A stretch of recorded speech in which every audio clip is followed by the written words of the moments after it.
राधाष्टमी महोत्सव की हरे कृष्ण। सब भक्तों का आज राधाष्टमी महोत्सव में स्वागत है और उसे स्वागत कर रहे हैं वेणुगोपाल प्रभु जी का। तो मेरा सौभाग्य है कि आज हमारे बीच में वेणुगोपाल प्रभु हमें राधाष्टमी की महिमा के बारे में, राधा रानी की महिमा के बारे में बताएंगे। यहाँ पे प्रभु जी का विशेष शास्त्र में ज्ञान है। प्रभु जी वैसे तो प्रभु जी ने PhD कर रखा है शरण संदर्भ में, पुराने इतिहास से भी मास्टर्स कर रखा है। वैसे तो प्रभु जी भौतिक ज्ञान में भी प्रवीण है, उन्होंने BTech MTech किया है इलेक्ट्रॉनिक्स में। उसके साथ साथ पुराणों में भी इतिहास में और शरण संदर्भ पर PhD किया हुआ है। और हमें यहाँ पे भक्ति शास्त्री, भक्ति वैभव, भक्ति वेदांत सारे पढ़ाने के लिए आते रहते हैं। सारे टीचर हैं यहाँ पे भी पढ़ाते हैं, पूरा इंडिया में और इंडिया के बाहर जाके पढ़ाते हैं। सारे शास्त्रों का अध्ययन कराते हैं भक्तों को, ताकि हमारे सबका शास्त्र ज्ञान अच्छे से बढ़े। और संस्कृत का भी बहुत अच्छा ज्ञान है, संस्कृत से भी बहुत अच्छे से बताते हैं। तो हमारा सौभाग्य है कि राधा रानी की महिमा के बारे में पूरा शास्त्र प्रमाण के हिसाब से, शास्त्र के हिसाब से हमें बहुत सुंदर तरीके से प्रभु जी भी बताने वाले हैं। तो प्रभु जी का हम स्वागत करते हैं फिर से। हरे कृष्णा कृष्णा कृष्णा हरे हरे, हरे राम राम राम हरे राम हरे राम।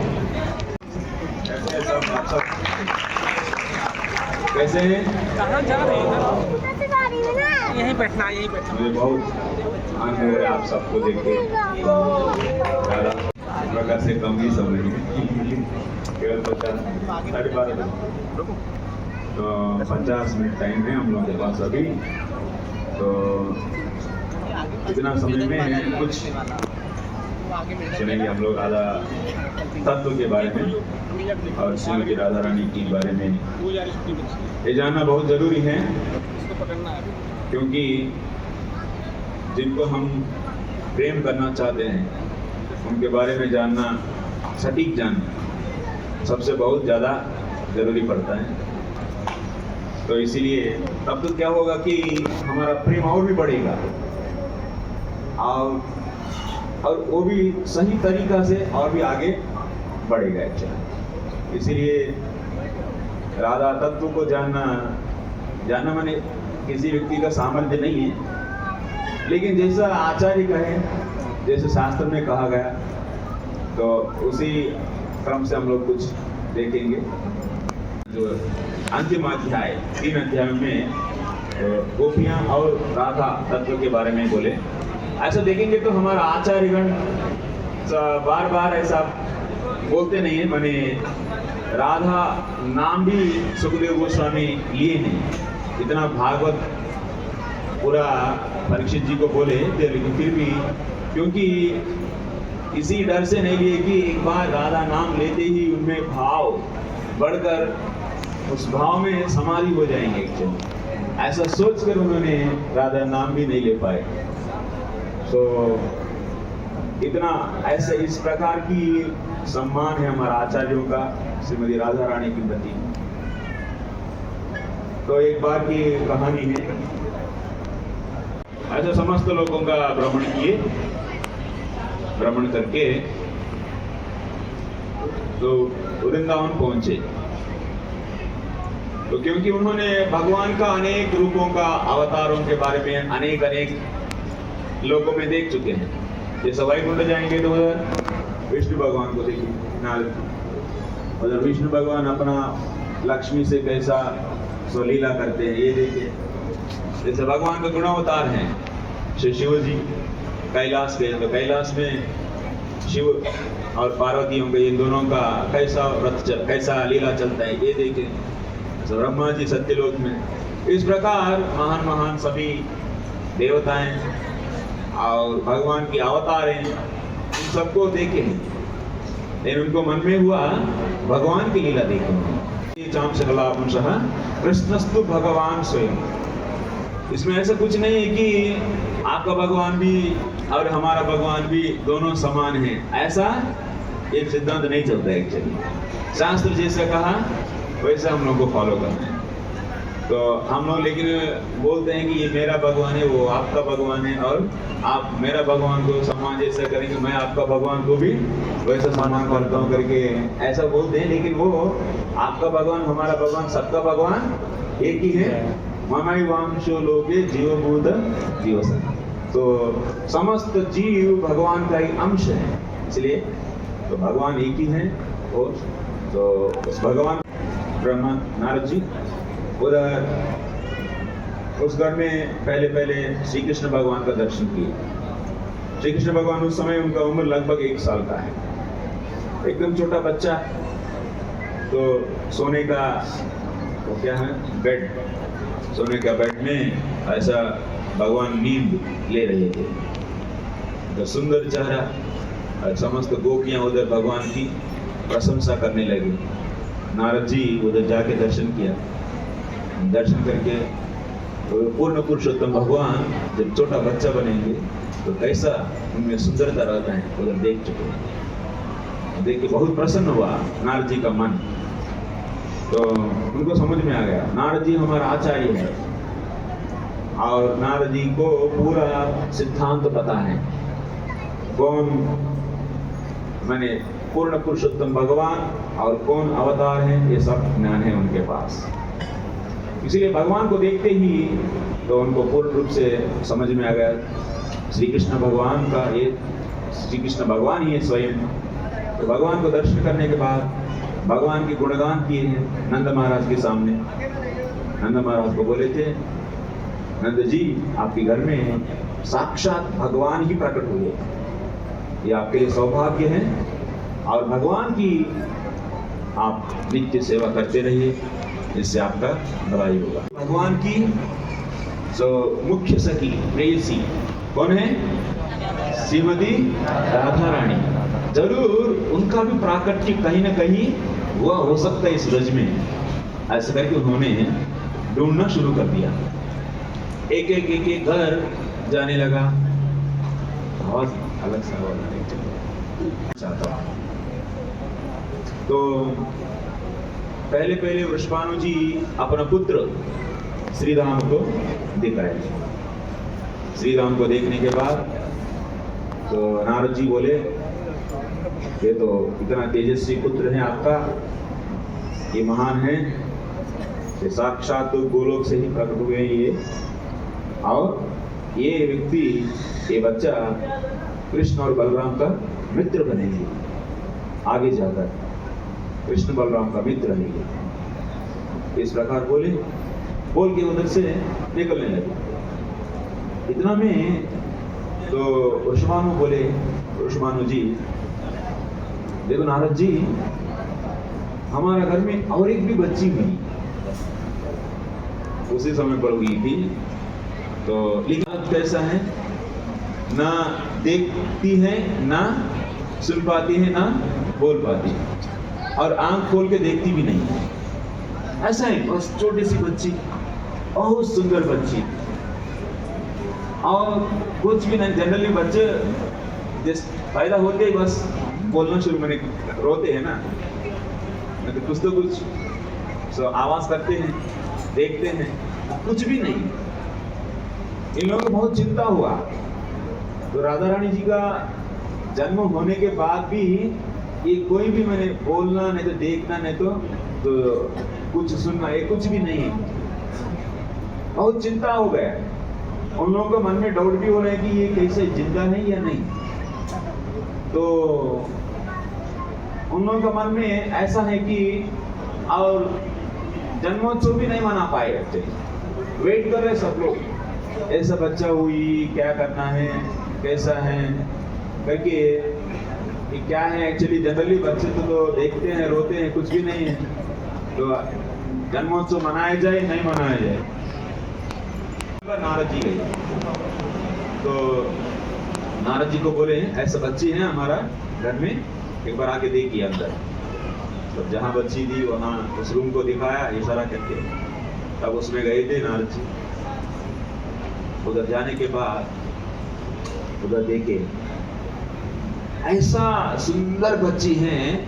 अभी तक जितना लोग घूम के आए, जैसा वैकुंठ गए उधर लक्ष्मी को देखे, और कैलाश में पार्वती को देखे, ब्रह्मा जी सरस्वती को देखे, सबको देखे, इंद्र का जो सची माता सची को देखे, और इस प्रकार सबको देखे हैं। लेकिन उन सबका जो सुंदरता है, इनकी सुंदरता के सामने कुछ भी नहीं। लक्ष्मी जी की सुंदरता भी कुछ भी नहीं।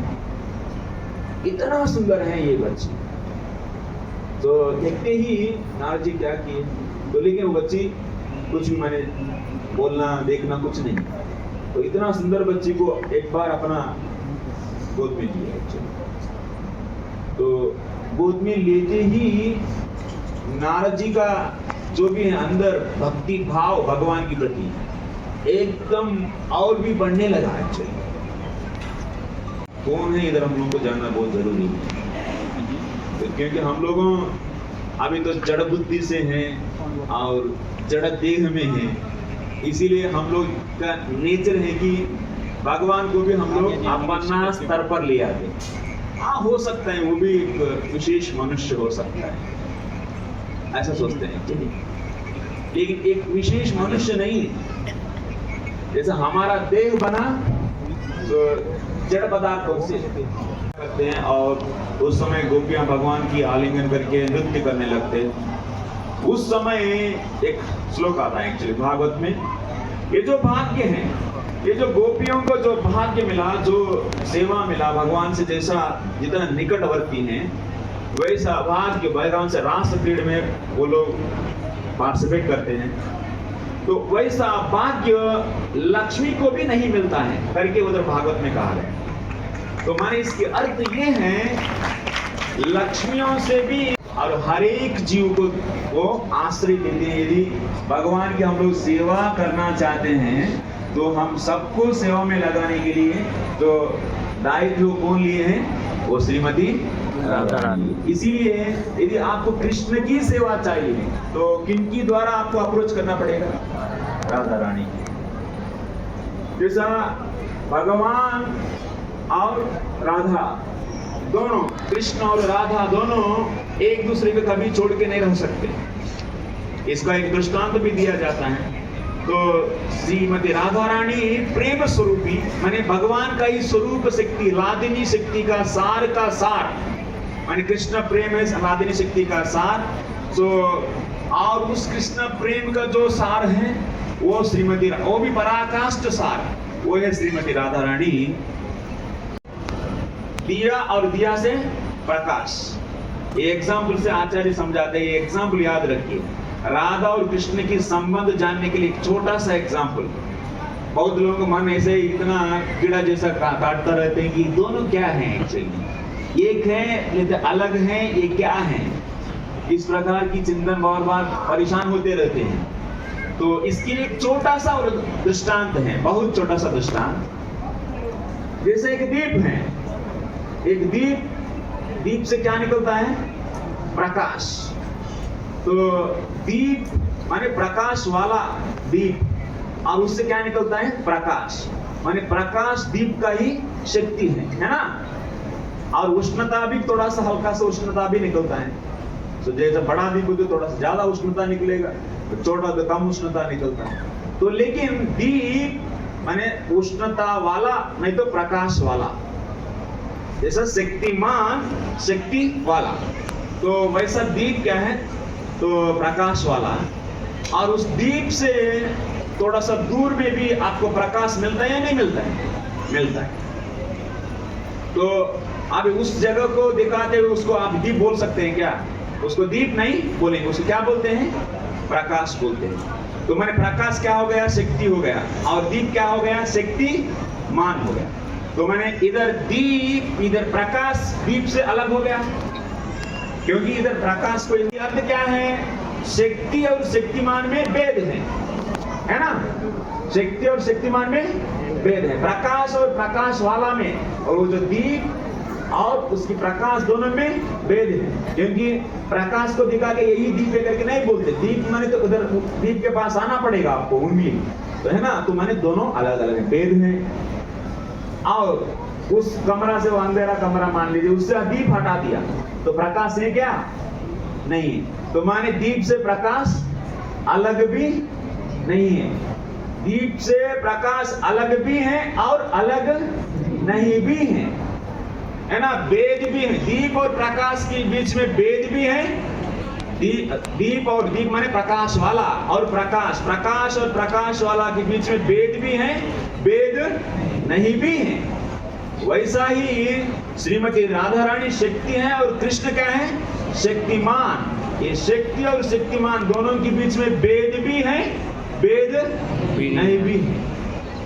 तो भगवान अपना आनंद के लिए ही उन्हीं का स्वरूप शक्ति का सारभूत जो है उसी को एक मूर्ति बोल के प्रकट किए हैं, वही श्रीमती राधा रानी। और वो उनसे अलग भी नहीं है, अलग नहीं है। अलग इसीलिए हो गए क्रीड़ा के लिए, लीला के लिए, और दोबारा एक बार एक हो जाते हैं। और राधा माने कृष्ण ही राधा भाव से प्रकट होते हैं। वही कौन है? चैतन्य महाप्रभु।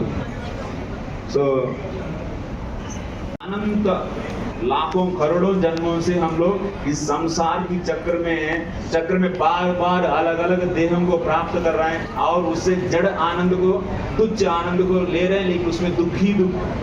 तो ऐसा जीवात्मा के लिए अभी एक विशेष मौका है ये। आप सब लोग भक्तों की संगति में आ गए हैं। आज एक अच्छा सुअवसर है, अच्छा दिन है। तो ये जो भक्ति है, माने यदि आप चैतन्य महाप्रभु की शिक्षा को फॉलो करना चाहते हैं तो आपको जो चैतन्य महाप्रभु की परंपरा का जो भक्त हैं उनसे आप सीखना पड़ेगा। उन भक्तों की कृपा से ही आपको कृष्ण और राधा की प्रति आपको श्रद्धा बनता है। कुछ नहीं होता है मनमानी से। अब मैं राधा को ऐसा प्यार करूंगा, और अपना पद्धति को अपना से नहीं बनाना है। आप एक प्रामाणिक आचार्यों, ये परंपरा में जैसे महाप्रभु की शिष्य परंपरा है, तो षड गोस्वामी और हम लोगों को नरोत्तम दास ठाकुर, कृष्णदास कविराज गोस्वामी, विश्वनाथ चक्र ठाकुर, इस प्रकार बलदेव विद्याभूषण से एक आचार्य परंपरा में वो महाप्रभु स्वयं ये कलयुग जीवों को कैसा कृष्ण प्रेम करना है करके उन्होंने अपना शिष्यों को सिखाया है। माने साक्षात तो राधा का ही भाव है, कृष्ण ही है, वो कृष्ण ही होकर राधा भाव में है कृष्ण। तो वो साक्षात इसी अवतारी है चैतन्य महाप्रभु। कृष्ण जैसा अवतारी है, वो भी अवतारी है, कृष्ण है और कोई भेद नहीं। तो उन्होंने शिक्षा दिए हैं, जैसा 5000 साल पहले भगवत गीता कृष्ण दिए हैं, अभी उसके बाद दोबारा और एक बार श्री कृष्ण भगवान स्वयं राधा भाव से आकर, और ये जो और भी भगवत गीता में जो और भी आपको मिसिंग है और उसको देने के लिए आए हैं। और कृष्ण प्रेम माने कृष्ण की प्रेम कैसा करना है और राधा कैसा प्रेम करती है वैसा आप लोगों कैसा कर सकते हैं सिखाने के लिए ही आए हैं। इसीलिए उन्होंने इस कृष्ण प्रेम के प्रति सिखाए हैं। शुद्ध भक्ति क्या होता है करके सिखाए हैं। उसकी पूर्व में किसी भी आचार्यों के मुंह से शुद्ध भक्ति का बात आप नहीं देखते हैं। सबसे पहले मैंने महाप्रभु, क्योंकि उधर कृष्ण की आप नित्य सेवक बनने के लिए शुद्ध भक्ति का करना जरूरी है। क्योंकि हम सब भले इस शरीर में हैं, इस शरीर के कारण कई प्रकार के हम लोगों का धर्म बना है। तो कोई भी किसी बच्चा के प्रति माँ है, और कोई किसी की पति है, न तो किसी का भाई है, किसी का पुत्र है। ऐसा इस देह के कारण आपके पास कई प्रकार की धर्म आया, लेकिन ये धर्म केवल जब तक आप इस शरीर में हैं तब तक ही है। लेकिन वास्तव में हर एक जीवात्मा क्या है? वास्तव में हर एक जीवात्मा भगवान का ही तो नित्य सेवक है। जीवे स्वरूपेर होए कृष्ण नित्य दास। हर एक जीवात्मा भगवान का ही सेवक है। और लेकिन अपना पूर्व कर्म के कारण एक देह मिला, लेकिन ये देह सेवक 2 घंटा 3 घंटा 4 घंटा कितना घंटा करना है? नित्य माने 24 घंटा। जब कृष्ण के लिए 24 घंटा आप सेवा निरंतर करेंगे, साक्षात सेवा, उसी को बोलते हैं शुद्ध भक्ति। याद रखिए जीवात्माएं सब, आप लोगों का, हम लोगों का यही परम लक्ष्य है। एक्चुअली इसी लक्ष्य को, और उसमें भी किस प्रकार राधा की सेवक बनकर हम कृष्ण की सेवा कर सके, इसी का शिक्षा देने के लिए रूप गोस्वामी पाद आए हैं। तो महाप्रभु का शिष्य है रूप गोस्वामी पाद। तो रूप गोस्वामी पाद तो महाप्रभु का प्रिय शिष्य, और उन्होंने रूप माने गोपियों की सेवा करने में मंजरियां रहते हैं, और रूप मंजरी है रूप गोस्वामी साक्षात सेवा करना। ये गौड़ी वैष्णव सिद्धांत में हम लोगों का टारगेट यही है और कुछ नहीं। गोलोक में हम लोग और कुछ नहीं बनने के लिए प्रयास नहीं। तो जैसे शाखा बनना ये नहीं, तो ये रूपानुग है। रूपानुग का हर एक व्यक्ति का टारगेट है। ये जीवात्मा भगवान का अंश होने के नाते ये नित्य सेवक हैं, और किस प्रकार की सेवा करना चाहते हैं, एक मंजरी भाव में सेवा करना चाहते हैं। ये आगे आप देखेंगे, ये महाप्रभु पूरा शिक्षा हम लोगों को दिए हैं, उनका शिष्यों को दिए हैं, और उन महाप्रभु के शिष्य ये समस्त विषयों को ग्रंथित कर दिए, मैंने ग्रंथ में लिखे हैं। तो इससे हम लोगों का भी फायदा हो, इसीलिए आपको पहले तो डायरेक्ट उस ग्रंथ के पास नहीं जाना है। पहले तो भक्तों से जुड़ के धीरे धीरे धीरे धीरे पहले तो रजो तमो गुणों से बाहर आना चाहिए। जैसा अभी आप लोग बैठे हैं मेरे सामने, लेकिन रजो तमो गुणों का प्रभाव ज्यादा रहने से क्या होता है, तो जैसा सोच रहे हैं रजो तमो गुणों जैसा भी बाढ़ का जो पानी है, वैसा आपको हर वक्त भगवान से दूर ले चलते हैं। ये जो भाव रजस तमस तो माने अरे उधर घर में क्या हो रहा है, अभी बच्चा आए या नहीं, उनका खाना बनाए, नहीं तो खाए तो क्या खाएगा, मैं तो इधर खाऊंगा, वो कहाँ खाएंगे। इस प्रकार अलग अलग यही विचारों में तुम्हारे मेरा बेटा मेरा बेटी ने तो बिजनेस, अरे तो कल से ये करना है वो करना है, बहुत प्लानिंग करते रहते हैं। ये सभी जितना भी आप प्लानिंग से, वो पूरा आपका शरीर के लिए, शरीर से आया है, लेकिन शरीर से अलग है आत्मा। वो आत्मा नित्य सेवक है भगवान का, वो तो ऑलरेडी तो स्वाभाविक है, उसमें कोई आप माने ना माने वो है बस। तो अभी ये हम लोगों को ये रजस और तमस के कारण इसी शरीर और शरीर से भगवान से दूर आपका चेतना को ले चलते ही। तो लेकिन अभी हम लोगों को पहले सबसे इंपॉर्टेंट चीज है ये रजो तमो गुणों से भावों से बाहर आने के लिए कम से कम 4 नियम का पालन करना चाहिए।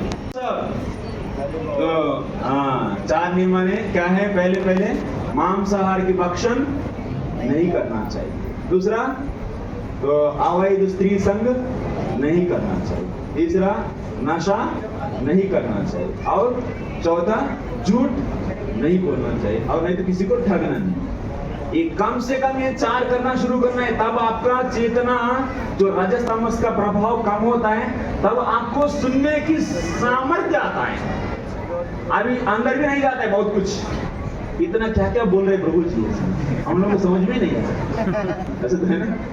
तो क्योंकि रजो तमो गुणों के प्रभाव के कारण अभी एकदम आप थोड़ा 2 मिनट शांत होकर मन को बोलने की विषय पर लगाने में भी हमारा पास सामर्थ्य भी नहीं, ऐसा स्थिति है, दृढ़ स्थिति है। इसका कारण है हम लोग में रहने वाला रजस और तमस का प्रभाव, उसको कम करने के लिए। तो उससे क्या होगा, ये रजस तमस का वेग कम होगा, तब आप ऐसा होकर भक्तों की संगति में रहकर जब आप निरंतर माने सो अभ्यास करेंगे, नाम जपते हुए शास्त्र का अध्ययन करेंगे और प्रामाणिक टीचरों के द्वारा, तब जाकर आपको धीरे धीरे आपको राधा तत्व तक आप पहुंच सकते हैं। ऐसा अभी ABCD भी नहीं आता है, ले जाके QH की पुस्तक किताब खोल के बैठे क्या है, कौन सा रिसर्च करेंगे, वो तो पूरा पन्ना पलट देंगे, उधर पिक्चर्स देखेंगे, ऊपर कुछ देख के बंद करके रखते हैं। ऐसा नहीं होता है, इसमें हम लोगों को एक पद्धति से सीखना है और एक एक कदम बढ़ाना पड़ता है इसमें। तो श्रीमती राधा रानी महाभावमयी है, कृष्ण प्रेममयी है, और बिना कृष्ण का कभी नहीं रह सकती हैं, और कृष्ण भी राधा के बिना कभी नहीं रह सकते हैं। और इसीलिए हर वक्त आपको दोनों का नाम लेना चाहिए, एक का नाम नहीं चलते। अभी दोनों मिलके और एक को बुला रहे और एक को छोड़ दे रहे, अच्छा लगता है क्या, नहीं लगता है। इसीलिए आप दोनों का नाम लेना है। इसीलिए दोनों का नाम कैसा लेते हैं, हरे कृष्णा कृष्णा कृष्णा हरे हरे, हरे राम राम राम हरे हरे। ये जो हरे कृष्ण महामंत्र है, इसमें जो पहले हरा शब्द का संबोधन हरे, जैसा सीता का संबोधन क्या होता है? सीते। राधा का संबोधन राधे। गीता का संबोधन गीते। वैसा ही हरा का संबोधन हरे। हरा तब कौन है? हरा साक्षात श्रीमती राधा रानी। इसीलिए आप हरा हरे करके पुकार रहे माने, हरे करके जप रहे माने इसका अर्थ क्या है? आप ओ राधा करके आप बुला रहे हैं एक्चुअली। और वैसा ही कृष्ण, तो कृष्ण का संबोधन क्या होता है? कृष्ण ये शब्द है, ये पद है, उसका संबोधन क्या होगा? दूर में जब कृष्ण रहेगा उनको क्या बोलेंगे, कैसे बुलाएंगे? कृष्ण करके बुलाएंगे। एक्चुअली वो कृष्ण लेकिन दूर में रहते तो कृष्ण करके बुलाएंगे। माने इसका अर्थ क्या है? जब आप हरे कृष्णा जब उच्चारण कर रहे हैं, इसके अर्थ ओ राधा, ओ कृष्णा ऐसा करके आप पुकार रहे हैं एक्चुअली। हरे कृष्णा। और वैसा ही रामा माने ओ रामा करके पुकार रहे हैं बलराम जी, क्योंकि सेवा करना चाहते हैं, लेकिन जब सेवा मिलती है तो लोग भागते हैं। लेकिन सेवा के लिए हम लोग पुकार रहे हैं, ओ राधे, ओ राधा, ओ कृष्ण, हमको निरंतर आपकी सेवा में लगाइए। इसीलिए आपको निरंतर क्या है? एक नहीं, दोनों को बुलाना है। हरे कृष्ण बोलना चाहिए, केवल एक नहीं चलता है। ये प्रामाणिक आचार्य भी और प्रभुपाद भी बोले हैं, जब भी गाते हैं मंदिरों में भी तो हरे कृष्ण कहते राधा कृष्ण, इस प्रकार दोनों को पुकारते हैं। तो नारद जी राधा रानी का माने दर्शन करने के बाद पूजा करते हैं, तो गुणगान करते हैं।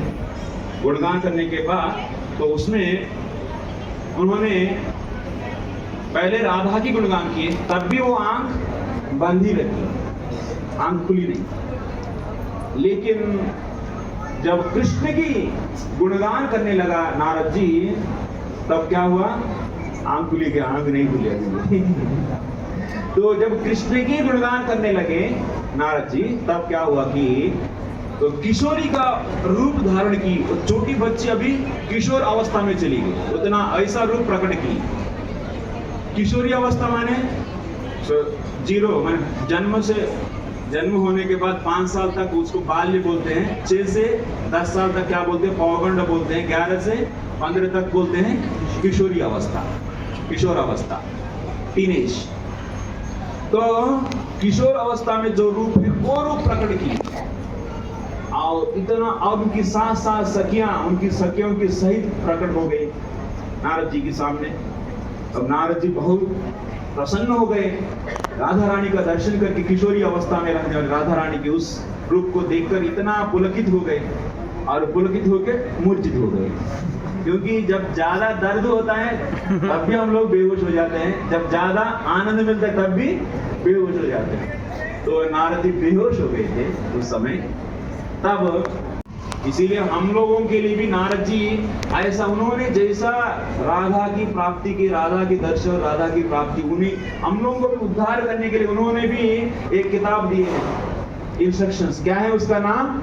नारद पंचरात्र और नारद भक्ति सूत्र। ये पंचरात्र दिए हैं हम लोगों के उद्धार, हम लोगों को भी भगवान को कैसा सेवा करना है और कैसा पूजा करना चाहिए, अर्चना कैसा करना चाहिए, इस विषय को तो नारद जी हम लोगों को एक किताब की पुस्तक के रूप में दिए हैं। और ये भी जरूरी है एक वैष्णव को, इसीलिए प्रामाणिक व्यक्तियों से हम लोग तो कैसा जैसा मैंने हमारा लक्ष्य प्राप्ति के लिए हम लोग वैसा उस व्यक्तियों से शिक्षा लेकर चलना है। जैसे आपको एक्सपर्ट बनना है किसी में, जैसा आप जैसे क्रिकेट टीम में जाना है, नहीं तो फुटबॉल टीम में जाना है, बहुत किसी विषय में एक्सपर्ट बनना चाहते आप कहाँ जाएंगे?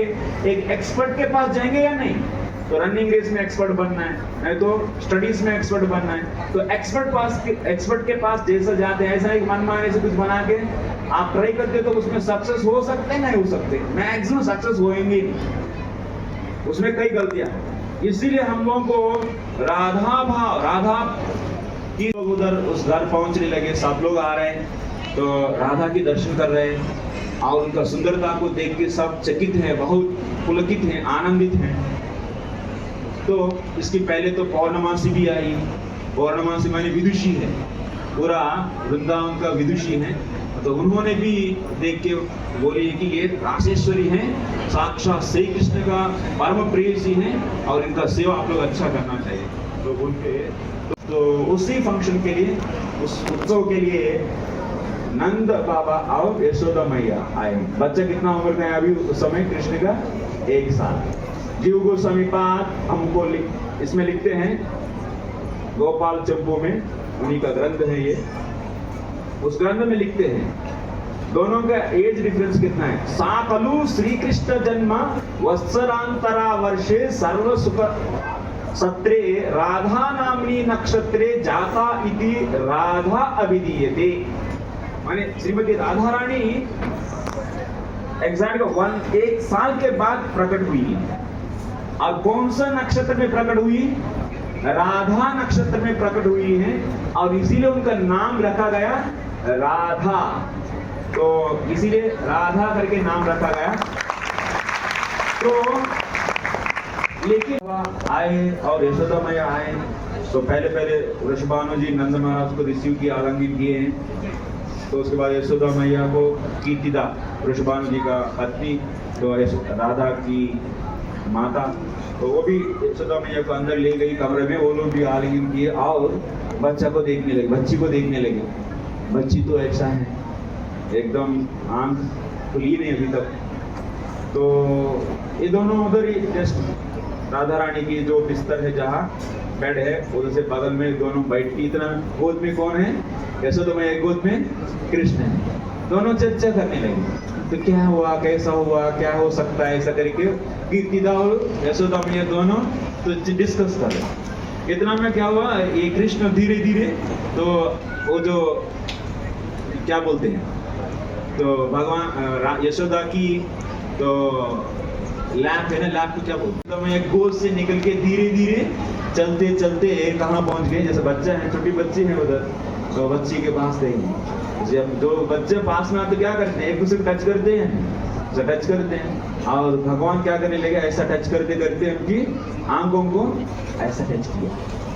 तो क्या हुआ था, श्रीमती राधा रानी ऐसा ही आंख खोल दिए।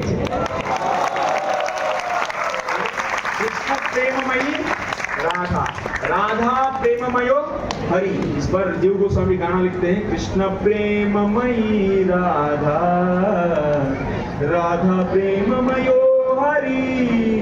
ऐसा गाना चलता है एक्चुअली। हमारा आचार्य गण भी इस पर कृष्ण प्रेममयी है। जब कृष्ण का स्पर्श होते ही उनका, तो मैंने तब सोची कि मेरा आंखों का अभी सार्थकता है, भगवान को देखने के मौका मिला है करके आंख खोल दी।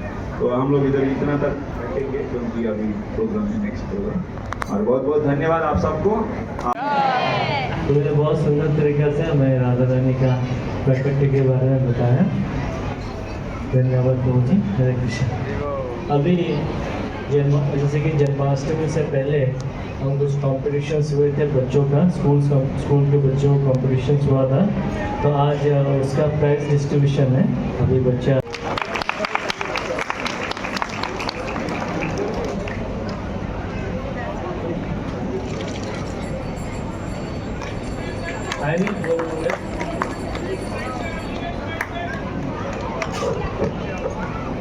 Second prize Naini Saini, saint Joseph senior secondary school से Naini Saini.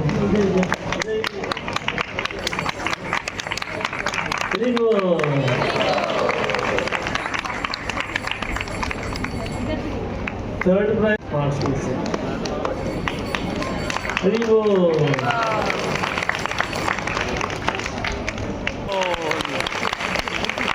Second prize Sanaya modern which model school. और Kritika Arman Khan saint Joseph school से है।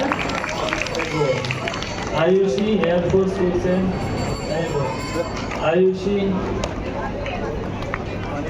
हरी बोल। अक्रिमन कौर,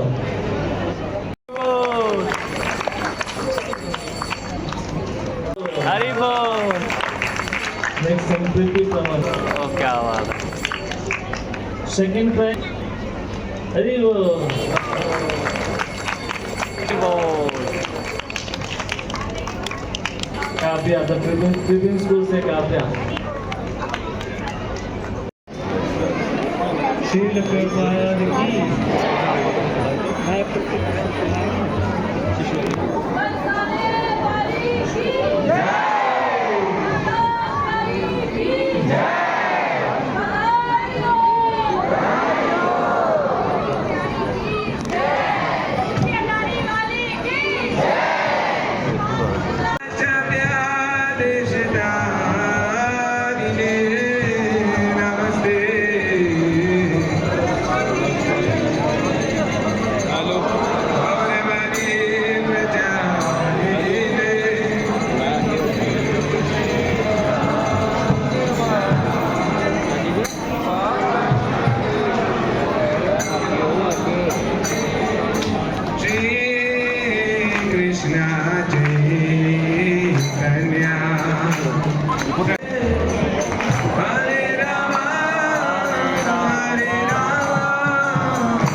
प्रोग्राम वधिया हो गया तो उन्हें प्रसाद देने वास्ते बैठे सारे, वो मैं तुहानूं दस दिंदा। ठीक है जी, देखो जी भाई बाहर बारिश लगी हुई है, मौसम वधिया है। तो हूँ जाके प्रोग्राम खत्म होया तो हूँ मैं बस लेंदा 43 वास्ते, फिर चलते हैं घर। ठीक है जी, फटाफट चलते हैं, बारिश हले रुकी हुई है। ठीक है जी, यार रखो जी हले बारिश रुकी, पानी पानी खड़ा हुआ है सारे कितने, मेरे सारे बूट गिले हो गए हैं देखो। तो कोई बस मिल गई है, डी लेना कैन, तो उस बाद घर जाके मिलते हैं।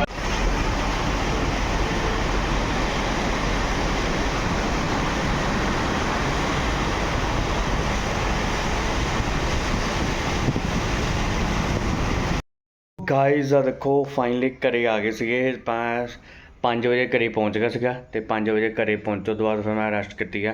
हूँ उठा इस टाइम 7 बज गए हैं। हूँ मेरे चैनल सबसक्राइब करो, लाइक शेयर कमेंट करो। Okay bye.